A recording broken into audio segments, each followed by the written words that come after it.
বায়ু সক্রিয় থাকায় দিনভর থেমে থেমে বৃষ্টি হচ্ছে চট্টগ্রামে। তলিয়ে গেছে নগরীর বেশ কিছু নিচু এলাকা। দুর্ভোগে পড়েছেন নগরবাসী। আগামী 24 ঘন্টায়ও ভারী বৃষ্টির পূর্বাভাস দিয়েছে আবহাওয়া অফিস। টানা বৃষ্টিতে পানির নিচে চট্টগ্রামের সবচেয়ে বড় ভোগ্যপণ্যের বাজার চাক্তাই খাতুনগঞ্জ।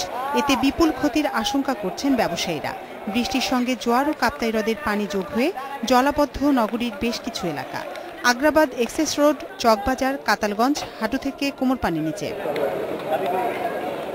অফিসমুখী মানুষ ও স্কুলগামী শিক্ষার্থীদের দুর্ভোগ ছিল অবর্ণনীয়। বিপর্যস্ত ভবনের নিচতলার বাসিন্দারা। গাড়ি ফাইসা গেছে গা, এ পর্যন্তও বৃষ্টির কারণে কোনো দিকে যাইতে পারতাছি না, এদিকেও না ওই দিকেও না। গ্যাস চুলো পর্যন্ত আমরা রান্না করে খাইতে পারতেছি না।